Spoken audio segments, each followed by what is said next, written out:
What's up, internet? How you guys doing, man? So if you haven't heard, we just had the Dubai World Vet Motocross Championships at Glen Helen. I know the race as the Vet Nationals at Glen Helen.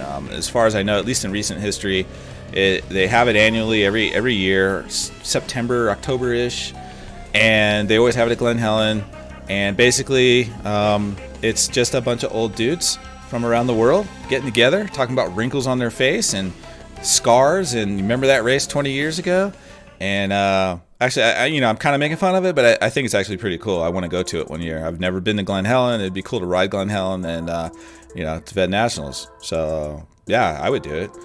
But what we're really talking about today is what most everybody else is talking about out of the Vet Nationals, and that's Mike Alessi lands on a lapper.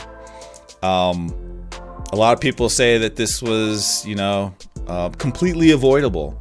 And I agree to a certain point. And that is, so I watched Johnny Hopper's video. I like his channel. You guys should go check out his channel if you haven't already. Pretty funny. And you get a perspective of the industry from a real privateer's eyes. Through a real privateer's eyes, I should say.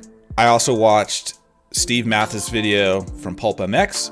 They both talked about why in the hell did you have 50-plus-year-old guys on 125s on the same gate, or not the same gate, but in the same moto with, Mike Alessi, 30-plus on 450s. It makes no sense. Basically, what they did was they took the youngest guys on the fastest motorcycles and paired them with the oldest guys on the slowest motorcycles. Like, why would you do that? It makes no sense. So I totally agree with everybody that's talking about that and saying the same thing. That makes no sense whatsoever. So for those of you that are watching that, maybe sub to my channel for the street stuff and you don't watch a lot of motocross stuff or have any motocross experience, they do split the gate drops, right? So basically the gate drops towards the motorcycle, everybody takes off. So what they do when they combine classes, and the reason why they combine classes, they're trying to fill the gate and be efficient. It's hard to run a race, in a day with all the participants and the different classes. And so they will often try and fill the gate, and they'll do that by taking multiple classes. And often what they do is one class will go on the first gate drop, the other class will go on the second gate drop. So you've got the 30-plus fast dudes and you've got the 50-plus slow dudes, and the gate drops, the 30-plus guys take off. If they make it through turn one without killing themselves, then they bring the gate back up and they drop it again. Then your 50-plus dudes on the 125s take off. And now you've got, essentially you kind of got like two races going on at the same time, but you've got both classes on the track racing at the same time. So again, I go back to, why would you take the youngest dudes on the fastest motorcycles and put them with, some of the oldest dudes on the slowest motorcycles? Like, that just makes no damn sense. I would say this. Whoever came up with the moto configurations, the class combinings, the gate drops, don't ever let them do that again. Don't let them drive a water truck. Don't let them create the motos.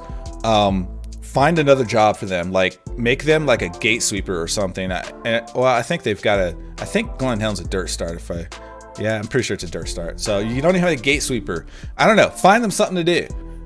Hand stuff out in the pits. Something. But don't let them make the gate configurations, the moto configurations again. Don't let them combine classes, because I'm surprised that like Mike Alessi or some of the other faster pros, or even some of the 50-plus-year-old guys, I'm surprised somebody didn't say, hey, why are you putting this on the track with Mike Alessi, or, Mike Alessi, the other really fast pros, hey, why are you putting 50-plus-year-olds on 125s? That's kind of dangerous. The closing speeds of Mike Alessi to the slowest of the 50-plus 125s has to be pretty dangerous. It has to be dangerous. So anyway, from that perspective, you could argue that this was completely avoidable, because then that guy wouldn't have even been there, right? And I don't know if I said in the beginning, but man, hopefully this dude's okay. I've heard different things. He's severe injuries to he's fine. It's the internet. You read things, you hear things. It's really just, the internet's just really full of people like me, dumbasses making videos. So, you don't know what you can believe. So, hope the dude's okay. And if he needs bills paid. Hopefully they start up a down rider fund or something for this guy, whoever he is. I don't even know who he is, but yeah.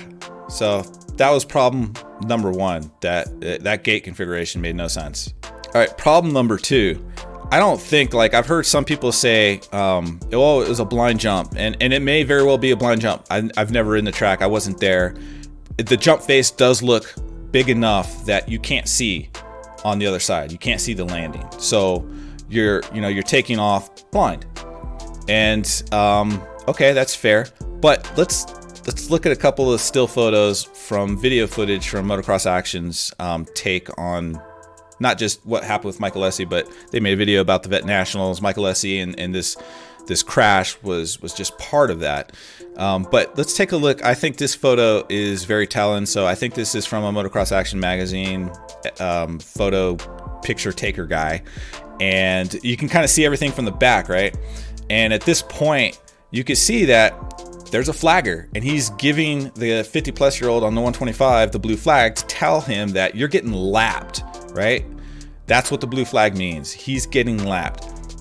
I gotta think Mike Alessi can see this. He can see the blue flag.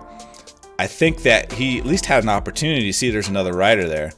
And then, if we take a look at this photo from the front, there's not a lot of roost coming up from the rear tire of this 125. And I know it's a 125.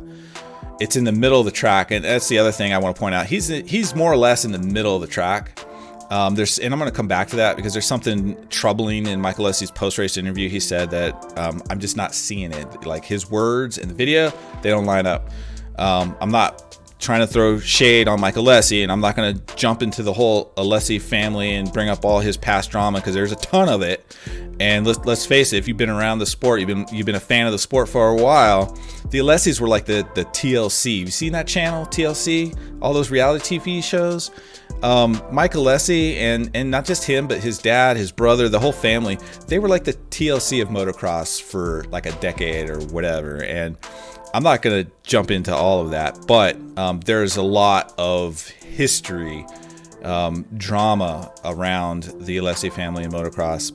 But again, not going to get into it. Gonna stick to my plan. All right. So looking from this vantage point, you could see there's not a lot of roost. Okay. And he's in the middle of the track, and I get it. It's a 125. It's a 50-plus-year-old on 125. And maybe the track is hard packed in the middle there. And so maybe we shouldn't expect to see a lot of roost, but I think that I would see more than what is there. If he was racing at whatever his race pace is on the gas, charging forward towards this jump, I would expect to see more roost from the bike. He is looking ahead. I mean, this guy's a former national pro, a really good one, at least in terms of motocross. I know his supercross skills lacked a little bit, but in motocross, dude was fast, okay? And I got to think at this point, he's looking ahead. Sorry, I got interrupted by a phone. He's looking ahead, and he could see this guy. He could see the rider. I don't know if he's figured it out. I got to imagine where things went wrong is he didn't realize how slow this guy was going. All right, so you'll see that Mike Alessi lands on the right side of the track, and he scoots all the way over. Not all the way over to the left, but I think he crosses over the middle of the track. He gets pretty far left. And this is a pretty hot line, it looks like, because there's a right-hand turn a couple more jumps ahead, right? And so he's just getting lined up, right? Gonna use the whole track. That's what these really good pros do. So that's the hot line, and he's taking it. But I gotta think he knows there's a guy ahead of him. He knows he was getting a blue flag. I mean, he had an opportunity to see all of that. It wasn't like he was on the other side of another jump and didn't see any of it. He's already cleared the jump, and he's already looking ahead at this point. He's got to be, because he's that good. And I really think where things went wrong is he didn't know how slow this guy was going. All right, I'm going to leave you guys with Grant Langston doing a post-race interview with Mike Alessi, essentially just asking Mike Alessi, hey, man, what's your version of what happened out there? And as soon as I saw this, I was like, well, the first thing I thought was, wow, Grant Langston's getting pretty chunky, man.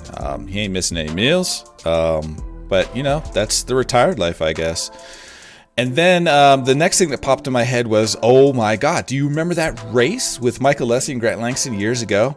I think I'm gonna try and find footage. Hopefully we'll get it up on the screen here. And in the last turn, right before the finish line jump, Grant Langston just goes kamikaze into the turn. They both go down. Grant Langston actually breaks his leg somehow, gets his bike back up, jumps on his bike one-legged, just like leaves his broken leg hanging off, and like his foot's like pointing out from his knee, like his knee's like here and his foot's like that, and it's like oh, and he rides that damn motorcycle over the finish line jump. Mike Alessi picks his bike up. He can't get it started.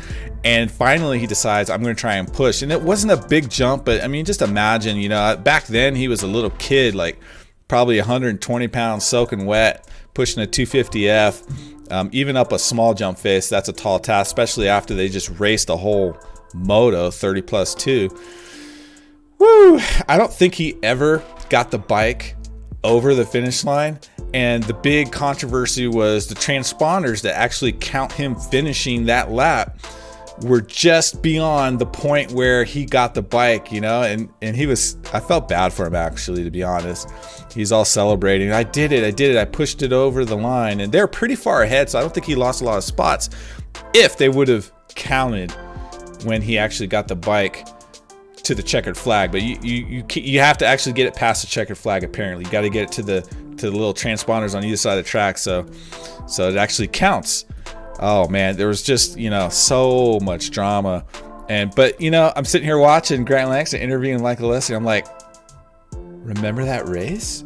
They had to be thinking about it. I want to say both of them were thinking about it. At least Grant Langston was thinking about it. And that was totally like beast mode. Like, I mean, Grant Langston's season was over, but he got what he wanted in the moment, and that was to beat Mike Alessi. And all he had to do was like break a leg to do it. But dude, I remember watching that race. That was insane.